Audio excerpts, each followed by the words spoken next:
everyone, it's Reagan and welcome back to another video. Today I'm wearing my brightest sweater for you and also my most favorite sweater for you to bring a little sunshine on this cold winter day. But I am also here with my February TBR. I'm really hoping to maintain all of my reading momentum from January. I read so many books and read so many books I really enjoyed last month that I'm hoping to continue to be able to do the same in the month of February despite it being a shorter month. Though hey, this is the year we have that extra day though, I think. So 29 days instead of 28, let's do this thing. So jumping right in, I'm first gonna chat through the books I'm currently reading. I'm in the midst of two right now. One is an audiobook and one is not. The first book is my current commute book and the book I'm reading on audio, and it's just so good. The book is Devil in the White City by Eric Larson. This is a book I have owned for years and one that I have been wanting to read for forever. In that same vein, it's also a book I have picked up and put down so many times I've lost count. There's something about it that like I really want to read it, but I just couldn't get into the story. But because I discovered my love for audiobooks last month, I have discovered the foolproof method for myself to finally read nonfiction, and that is audiobooks. Because I picked up this audiobook, I'm loving it. I can't stop listening to it. I'm so engaged. It's just like kind of listening to a podcast, I guess, but it's a book and it's nonfiction, so it's like real. It's great. This is a story that's basically recounting the World's Fair that was in Chicago at near the turn of the century. And essentially you're kind of following two storylines. You're following all the architects who are furiously working to try to build this magnificent, beautiful fair, like beating all the odds, both in timelines and like architectural feats, kind of breaking all these different records. And then also you're following a very notorious murderer who killed a bunch of people, mostly women, during this time period and during the World's Fair. So it's both the story of advancement and like recognizing the great work of so many men and women like trying to build this fair, and also the story of horror as you see one man take advantage of all the chaos of this fair to kill a bunch of people. Also, the backdrop of Chicago during this time period so far is fascinating. It's just a new city. It's like a hustle and bustle. It just became like the second most populated city. There's a lot of grime, and like hearing all the atmosphere of what living in a city was like in like the 1890s sounds terrible. It sounds disgusting. It sounds dark and dreary and dangerous and just all sorts of things. And I feel like the author captures that sentiment and that feeling so well. I'm about halfway through it right now. I'm halfway through the audiobook. I can't describe to you how amazing it is, and I'm just so excited because it means I finally have cracked my nonfiction problem. I've been wanting to read more nonfiction for years and I never did, but now I've discovered the route to do it is via audiobook. So I have so many on my list, I have so many holds at the library right now, and I can't wait to chat through them all. But I've started with Devil in the White City. Great, check it out. Check it out from your local library. It's scary because you're reading about a murderer and he's killing people in a very gruesome way. But it's fascinating, and if you're interested in architecture at all, and me having lived in Chicago for a year, it's so cool. Like, it's so cool because I've seen so many of these buildings that they're talking about. It's amazing. So first book I hope to read in February is this. Next book is a book I'm also in the midst of, and that is The City of Dreaming Books. This is a book that's very much in line with the spirit I've been in recently, which is reading like whimsical, bizarre books about books, and this fits the bill. This is also a book that honestly might be the oldest book on my TBR, and I've held on to for I honestly think like 8 years and just have not picked up, but again, never got rid of because I just knew when I did pick it up, I was going to love it. This is a very bizarre book, but it's so well written so far. But essentially we're following our main character who in the beginning of it inherits this manuscript from his godfather, and the manuscript has the most exceptional and beautiful writing.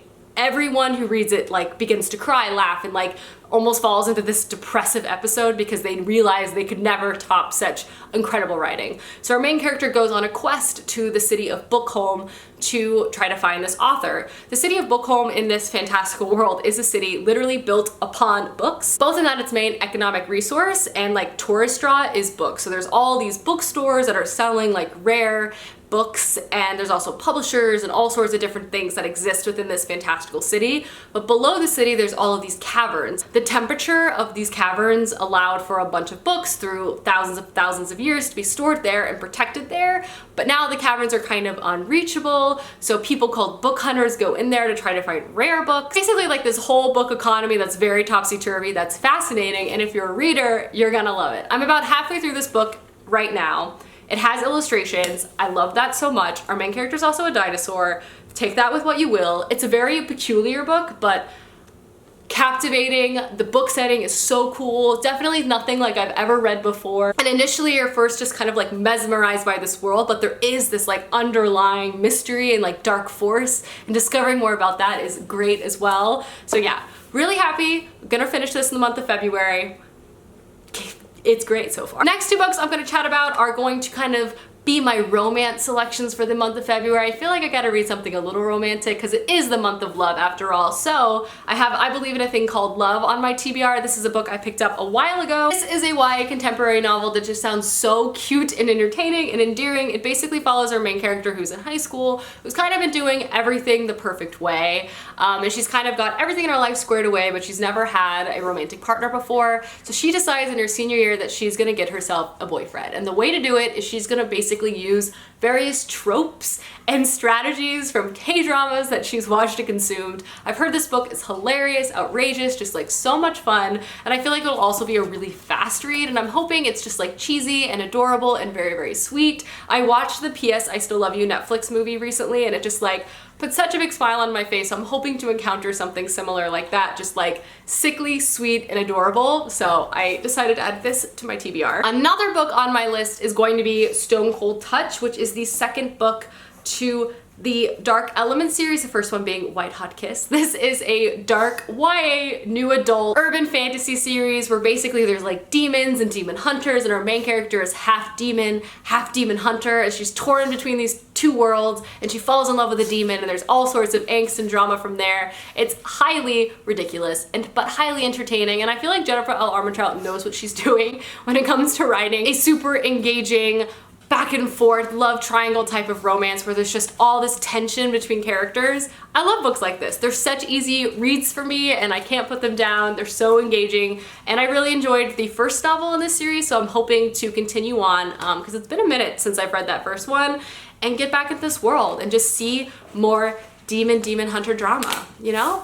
How are they ever gonna resolve all their issues? I don't know, only one way to find out. Next book on my list is Things in Jars, and this is a book I got last month that has just been calling my name ever since. This is a murder mystery novel set in Victorian London, and we follow our main character who is a female sleuth during this time, which just sounds chef's kiss amazing, and she's essentially trying to discover who killed a bunch of children and women, and to do this she kind of has to like uncover parts of her own past that she'd rather like stay covered. And there's also a line that says this book is a mesmerizing novel that collapses the boundary between fact and fairy tale to stunning effect, and we all know how I feel about historical fairy tale magical types of tales.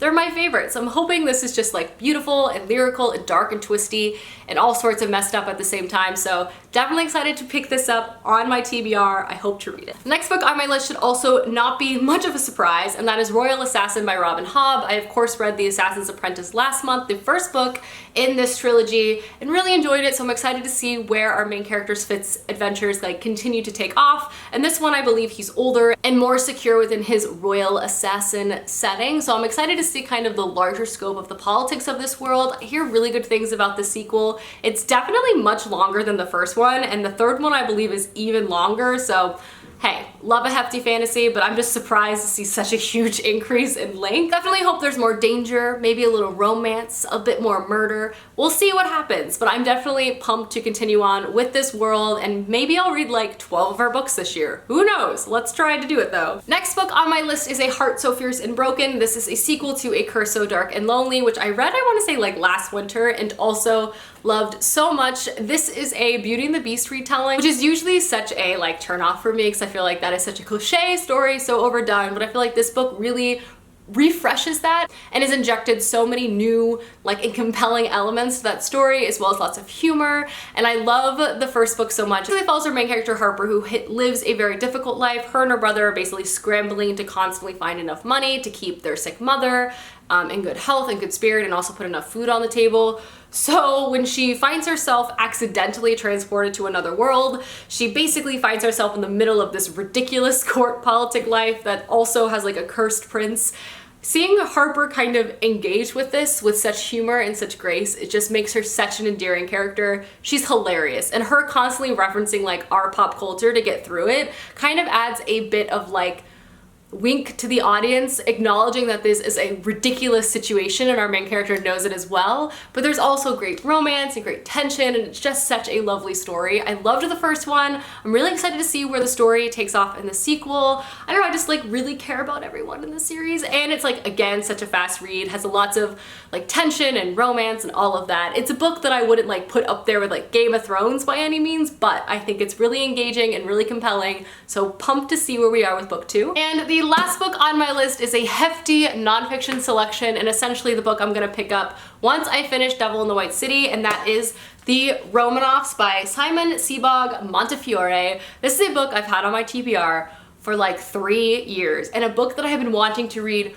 for ages, and I just never, ever, I've like started it, I've put it down, I haven't finished it. So I decided, you know what, with my audiobook success, I'm going to rent this book from the library once I finish Devil in the White City and start listening to this, and I'm so excited because I feel like this is the month I'm gonna complete it. It's a pretty long audiobook. I think it's over 20 hours or just about 20 hours, but that's totally fine. I'm gonna listen to it at my desk, listen to it on the train, and this is basically recounting the entire Romanov line within Russian history, which if you're familiar with anything about like Tsarist history with Russia, there's lots of juicy information in there. There's so much intrigue and drama and betrayal and affairs and everything that I'm really excited to get like a deep inside look on all of that. It's just like, I've heard great things about this. Apparently he has great narrative style as well, so I feel like the audiobook is gonna be super engaging, and I'm just like so happy because it's finally happening. So also, if you have any nonfiction historical recommendations specifically that you think I should check out and read, let me know down below, because audiobooks, game changer, changing my life. I love learning new things. It's been great. Alrighty guys, that is my February TBR. Let me know down below because you hope to read this month, as I would love to know, and I'll see you soon with another video soon. Goodbye.